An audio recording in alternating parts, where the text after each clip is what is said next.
Shalom, shalom. Je veux dire merci au Seigneur pour ce moment extraordinaire que nous allons passer dans sa présence. C'est un honneur pour nous, c'est un privilège pour nous en tant que fils du royaume de nous exprimer, de dire merci à Dieu pour sa grandeur. La Bible dit dans le livre de Proverbes, chapitre 16, verset 3, de recommander à l'Éternel nos œuvres et nos projets se réaliseront. C'est lui qui est le maître d'œuvre, c'est lui qui est l'architecte de tout ce que nous faisons. C'est pourquoi ce matin, nous allons rendre grâce à Dieu pour ce temps que nous allons passer dans sa présence.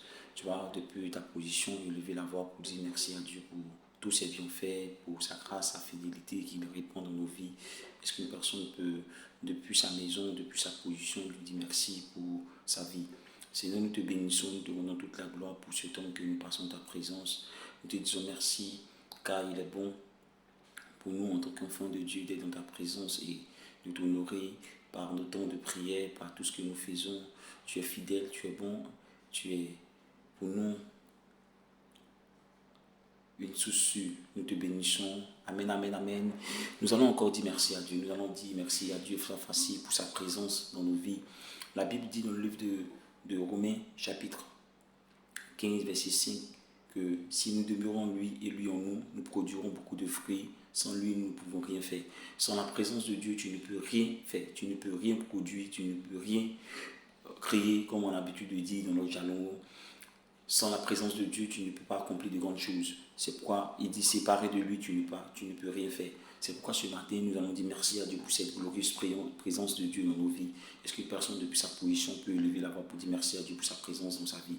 Seigneur, nous te bénissons, nous te rendons toute la gloire parce que tu es Dieu. Merci pour ta présence, merci pour ton onction, merci de ce que tu es avec nous, de ce que tu te manifestes et tu te répands tous les jours de nos vies. Nous te disons merci pour ta présence dans nos différentes maisons, pour ta présence dans nos différents lieux de travail, pour ceux-là même qui ont des activités journalières. Nous te bénissons pour la manifestation de ta présence dans leurs activités. Au nom de Jésus-Christ, Amen. Nous voulons dire merci à Dieu pour tous ceux qui sont connectés, pour tous ceux qui nous suivent.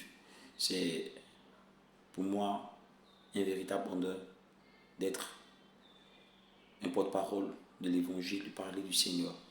Nous parlons aujourd'hui de ce que nous devons faire, de ce que nous devons faire en tant qu'enfants du Seigneur, en tant que fils du royaume.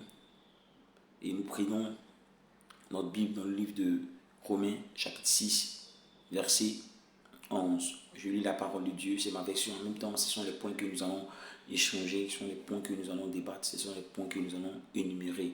C'est parole vivante, ma version. Je n'ai pas la version le second. Donc, si tu as ta version sur le second, tu vas la prendre. La Bible dit au verset 11, à vous de prendre la même attitude. Quand on parle d'attitude, on parle de comportement.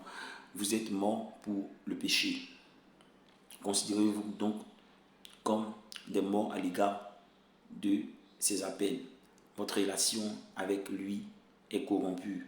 Regardez-vous d'autre part comme vivant pour Dieu dans une communion ininterrompue avec lui, puisque vous êtes en Christ, notre Seigneur. Donc la Bible parle ici de notre attitude aujourd'hui qui compte réellement, qui nous permet de véritablement attester de la présence de Dieu dans notre vie. Donc en tant qu'enfant de Dieu, nous devons avoir une attitude saine. Nous devons nous comporter comme Dieu voudrait que nous le faisions. C'est pourquoi la Bible dit que tout est permis, mais tout n'est pas utile. En tant qu'enfant de Dieu, est-ce que ce que tu fais est utile pour la cause du royaume? C'est très important. Donc, il faut vivre par rapport à notre miroir, qui est la parole de Dieu. C'est très important. Il faut vivre par rapport à notre miroir, qui est la parole de Dieu. Pour les autres, peut-être que c'est utile, mais pour toi, ce n'est pas forcément utile. Si tu es une personne qui est beaucoup écoutée dans ton environnement, une personne qui est beaucoup regardée, qui est beaucoup admirée, il est important de pouvoir veiller sur tout ce que tu fais. Et ton attitude peut être véritablement un avantage pour plusieurs personnes. Donc il faut véritablement veiller sur ton attitude. Et la Bible dit comme vivons pour Dieu dans une communion ininterrompue. Notre communion avec le Seigneur, notre union avec le Seigneur ne doit pas être interrompue par quoi que ce soit. C'est vrai que nous sommes confrontés souvent à des difficultés, à des situations de crise, à des paniques, à des guerres, ça et là, mais nous devons rester intacts. Nous devons prôner l'union que nous avons avec le Seigneur. Nous devons toujours s'unir avec le Seigneur. Nous devons toujours composer avec lui. Nous devons toujours lui faire appel dans tout ce que nous faisons en tant qu'enfants de Dieu. C'est très important. Donc, au verset 12, le premier point, on dit ne permettez donc plus au péché d'exercer sa domination sur votre corps mortel. Il est important parce qu'aujourd'hui, nous sommes livrés à beaucoup de vices, à beaucoup de maux.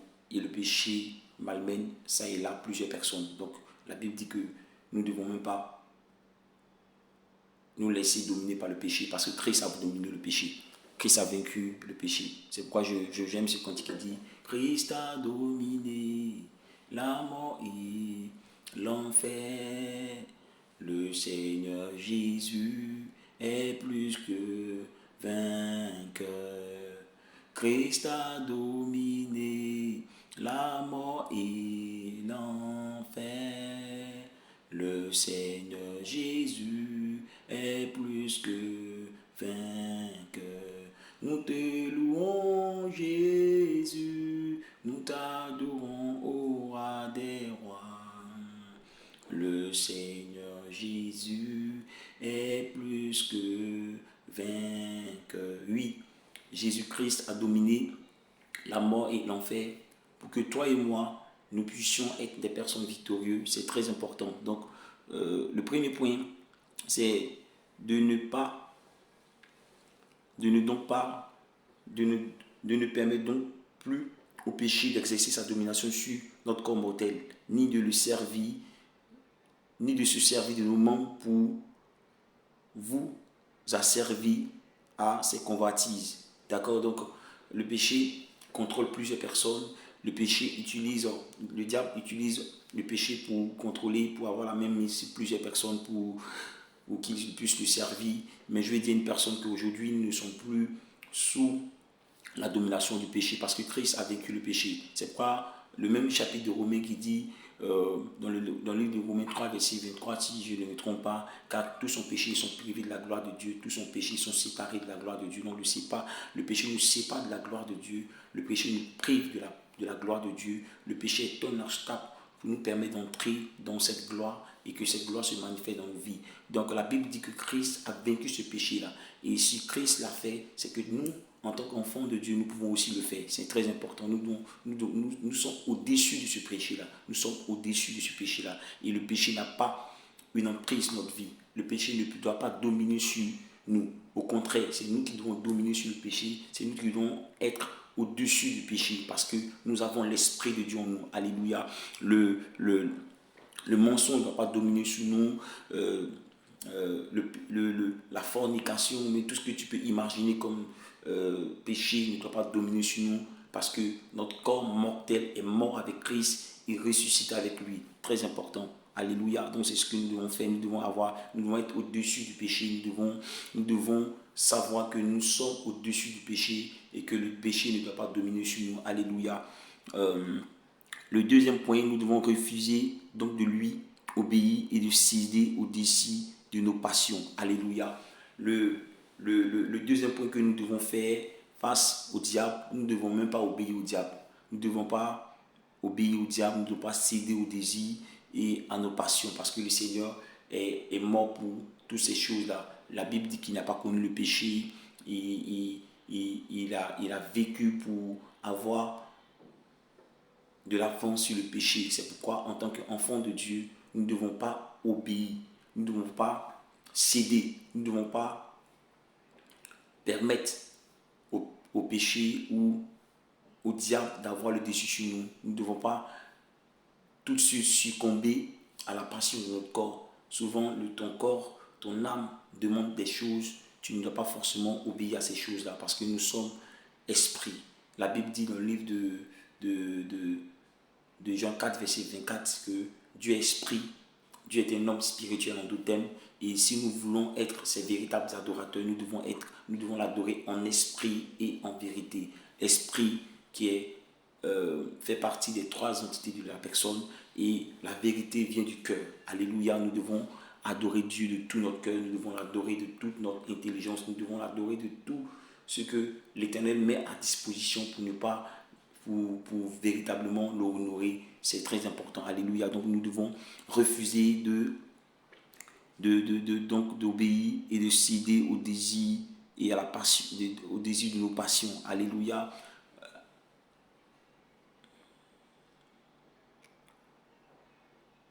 En troisième point, vous n'avez plus le droit de mettre vos membres à la disposition du péché, ni de déplacer vos facultés à son service. Donc, la Bible dit que nous n'avons plus le droit de permettre à notre membre d'être à la disposition du péché et que le péché fasse de nous ce qu'il veut. Non, non. Tu as dominé sur le péché. Christ est mort pour cela. Christ a piétiné ce fléau, ce système-là. Donc, en tant qu'enfant de Dieu, nous devons être au-dessus de cela, au nom puissant de Jésus-Christ. Il est très important de ne même pas déplacer nos facultés à son service, de ne pas prendre notre intelligence à son service, de ne pas prendre nos capacités à son service, de faire ce qui est bon pour le royaume de Dieu, tout ce que l'Éternel nous demande. C'est très important. Alléluia. Alléluia, c'est ce que nous devons faire. Nous devons imiter le Seigneur. Nous devons être les imitateurs du Christ. Nous devons prôner Jésus-Christ. Nous devons parler de Jésus-Christ. Nous devons dire au monde entier que Jésus-Christ est bon.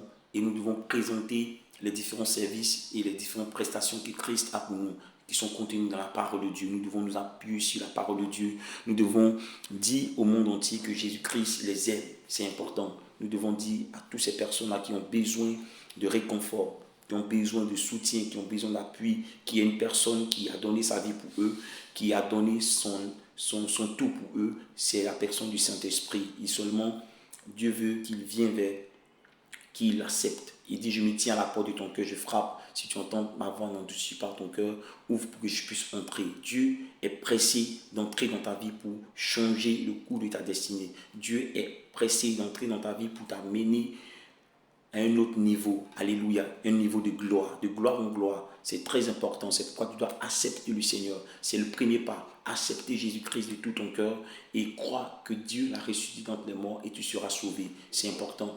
La vie éternelle, la Bible dit dans le livre de Jean, chapitre 17, verset 3, que la vie éternelle, c'est de connaître Christ. C'est de connaître Christ. Mais bien avant de connaître Christ, il faut d'abord l'accepter. Il faut le considérer comme ton Seigneur et ton Sauveur. Il faut le considérer comme le maître de l'ouvrage de ta vie. C'est très important pour qu'il puisse entrer et puisse changer le cours de ta vie, changer ton comportement, changer tes motivations, changer tes intentions, faire de toi une personne nouvelle, te permettre de revêtir un nouveau manteau. C'est très, très, très important. Que Dieu vous bénisse, que Dieu soit avec vous. Je veux inviter une personne à donner sa vie à Jésus-Christ réellement. À donner ta vie à Jésus-Christ. Vous savez, tu peux mentir un homme. Tu peux prétendre croire en Jésus-Christ aux yeux de plusieurs personnes. Mais personne de nous ne peut tromper Christ. C'est pourquoi Dieu a dit à Samuel, l'homme regarde à l'apparence. L'homme regarde à ce qui frappe à l'œil. L'homme regarde à tout ce qui brille. L'homme regarde au bling-bling. L'homme regarde à l'argent. L'homme regarde au caractère. L'homme regarde au paru. Mais Christ regarde au cœur. Tu peux me tromper. Tu peux tromper tes parents. Tu peux tromper tes amis. Mais tu ne peux pas tromper Christ. C'est pourquoi il faut lui servir en esprit et en vérité. C'est Dieu de tout ton cœur. Ne laisse pas tes émotions prendre le dessus de ton service. Ne laisse pas la réalité de ta vie prendre le dessus sur ton service. Mais je vais inviter une personne à donner tout son cœur à l'Éternel, à croire. Aujourd'hui, dans nos églises, il n'y a plus de miracle authentique. Pourquoi? Parce que nous ne croyons pas à 100% à Dieu. Nous ne plaçons pas notre confiance réelle en le Seigneur. Nous plaçons notre confiance au matériel. Nous plaçons notre confiance à notre intelligence, nos capacités, à l'argent que nous avons obtenu, à nos amis, nos frères et sœurs. Mais rares sont ceux qui véritablement placent leur confiance au Seigneur. C'est pourquoi dans nos églises, il n'y a plus de miracles authentiques. Les miracles ne sont pas partis. Ils sont encore là. Ils sont encore d'actualité. Seulement que des personnes ne se saisissent pas de ce que Christ a accompli pour eux, pour exercer. Moi, je crois en la guérison. Je crois en la guérison. Tout récemment, pas plus tard qu'avant-hier, il y a ma fille, je la salue au passage, Esther, qui m'appelle pour me dire que l'une de nos filles ne se porte pas bien, que vraiment elle se trouve à l'hôpital, de prier pour elle. Et lorsqu'elle m'a appelé déjà, elle m'a envoyé un contact de celle amie qui était auprès d'elle. Et j'ai dit au Seigneur, Seigneur, tu n'as pas guéri, tu n'as pas créé cette fille-là, elle s'appelle Marina, tu n'as pas créé Marina avec une maladie quelconque. Non, non, non. La Bible dit que nous avons été créés à ton image et selon ta ressemblance. Et tel tu es, tel nous sommes. Parce que tu es en bonne santé, nous sommes en bonne santé. Et c'est comme ça que j'ai appelé la fille en question. Elle m'a dit non, qu'elle est à l'hôpital, qu'elle ne peut pas entrer. Ils lui ont demandé de sortir. Je lui ai dit, ah, c'est difficile. Hein? Donc après, je l'appelle, je lui dis, je vais te donner des instructions, je vais prier et Dieu sera en train de faire. Parce que le Dieu que nous adorons n'est pas limité. Ce Dieu-là, il étend ses actions à des kilomètres et des kilomètres. Et quand je l'ai appelé, je lui ai dit, tu vas mettre ta main en direction de sa salle et je vais prier pour toi. Elle m'a dit non, qu'elle a un peu honte. Je lui ai dit, ouais, tu dis qu'elle a honte, il n'y a pas de souci. Et par la grâce de Dieu, Dieu a permis qu'elle puisse entrer. C'est comme ça. Je lui ai donné une instruction, je lui ai dit, mets ta main sur sa main et j'ai commencé à prier. J'ai prié. J'ai dit, Seigneur, voici ta fille. La Bible dit, par tes maîtresses, elle est guérie. La maladie ne vient pas de toi. C'est pourquoi je donne à toute sémence de la maladie dans son corps de mourir et que tout ce qui est obstacle à sa santé soit maintenant levé. Et après la prière, j'ai coupé. Quelques instants après, elle m'a rappelé, elle me dit, papa, Dieu a fait grâce. Elle a pu s'asseoir, elle a pu se retrouver, elle a commencé à parler. Et je veux bénir le nom du Seigneur pour la vie de cette fille-là. Vous voyez, Dieu guérit. Dieu, il guérit, il bénit. Il a déjà béni et la bénédiction de l'Éternel se manifeste aujourd'hui. Seulement que beaucoup de personnes n'ont pas une clé. Et dans les vidéos qui vont précéder, qui vont suivre, je serai en train de donner une clé extraordinaire. Une clé que tu n'as pas besoin de l'argent pour avoir. Une clé que tu n'as pas besoin je vais dire, de quelqu'un. Non, non, non. Si tu as ça et tu n'utilises même pas la clé, cette clé-là, c'est toujours, tu utilises cette clé au travers. Tu utilises cette clé pour faire d'autres choses, mais tu n'utilises pas cette clé-là pour faire ce qu'il a fait, pour te permettre de jouir de tout ce que Christ a accompli. Comme je le disais tantôt, Christ ne guérit personne aujourd'hui. Il a déjà tout accompli, tout est déjà calé, tout est déjà planifié. C'est à nous de libérer cela par le pouvoir de la langue. Voici la clé dont je vais te parler dans les vidéos prochaines. Le pouvoir de la langue. Alléluia. Christ est tellement merveilleux qu'il a tout disposé pour que nous, en tant qu'enfants de Dieu, on puisse bénéficier de ces choses-là. Alléluia. Que Dieu vous bénisse, que Dieu soit avec vous. Je vais dire à une personne que Dieu n'a pas changé. Isaïe, chapitre 3, verset 6 dit, Dieu n'a pas changé. C'est toi qui changes, sinon que Dieu ne change pas. Il guérit aujourd'hui encore. Il libère. Il t'a déjà béni. Il t'a déjà guéri. Il a pris ton fardeau. Arrête de porter toi-même ton propre fardeau. Nous portons nos fardeaux tellement, tout le temps, en train de se lamenter, tout le temps en train de pleurer, tout le temps en train de pleurnicher. La Bible dit, dans le livre d'Ésaïe, que Christ a porté nos souffrances. Il s'est chargé de nos fardeaux. Pourquoi tu veux porter toi-même tes propres fardeaux aujourd'hui? Pourquoi? Dépose ça. Il dit, venez à moi, vous tous qui êtes chargés, fatigués, je vous donne le repos. Dieu veut te donner le repos. Dieu veut te donner le repos. Parce qu'il a des projets de paix pour toi et non de malheur. Le projet de paix de Dieu pour toi, c'est que tu vives le bonheur spécifique au mariage, le bonheur spécifique à la paix. Toutes ces collections de bénédictions sont à ta disposition. C'est à toi de t'approprier ces choses-là. C'est à toi de les posséder. C'est pourquoi, en tant qu'enfant de Dieu, nous devons toujours être connectés et toujours être en parfaite relation avec Dieu dans sa parole, plongés dans les Écritures. On ne médite pas assez. Les enfants de Dieu ne prennent même pas le temps de réfléchir longuement sur la parole de Dieu. Comme des personnes dans les lieux de culte, lorsque les serviteurs de Dieu donnent des versets bibliques à lire à la maison, combien d'entre nous le font? Personne. On veut de la magie. On veut avoir les choses rapidement. Mais on ne veut pas prendre la peine d'être plongé dans les Écritures. On ne veut pas prendre la peine de posséder toutes les révélations de Dieu qui sont contenues dans la parole de Dieu. Alléluia. Que Dieu vous bénisse. Que Dieu soit avec vous. Que Dieu vous conduise. Que Dieu vous éclaire dans sa révélation. Et que la bénédiction de l'Éternel se manifeste dans vos vies. Pour toutes ces personnes qui sont en quête de travail, je prie et je déclare que la bénédiction du travail soit manifeste dans ta vie au nom de Jésus-Christ. Je prie que le mariage soit imminent au nom puissant de Jésus-Christ. Pour tous ceux-là même qui ne se portent pas bien, qui sont en train de regarder cette vidéo-là, par la puissance du Saint-Esprit, la guérison te libère au nom, la guérison est ton partage au nom de Jésus-Christ de Nazareth.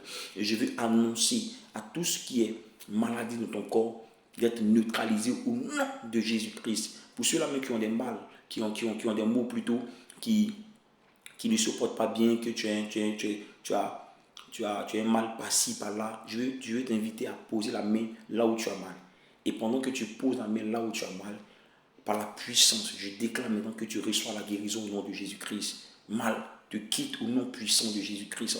Pour ceux-là même qui sont atteints d'insuffisance rénale, ceux-là même qui sont atteints de cancer, la puissance de Dieu, par l'onction du Saint-Esprit, te libère au nom de Jésus-Christ. Tu n'as pas été créé avec le cancer, tu n'as pas été créé avec l'AVC, tu n'as pas été créé avec toutes ces maladies que le monde présente. Tu as été créé à l'image de Dieu selon la ressemblance du Seigneur. C'est pourquoi j'ordonne à toutes ces maladies de quitter au nom de Jésus-Christ et tu es libéré par la puissance du Saint-Esprit et l'onction du Saint-Esprit est relâchée depuis le site dans lequel je me trouve pour te parler de la part du Seigneur.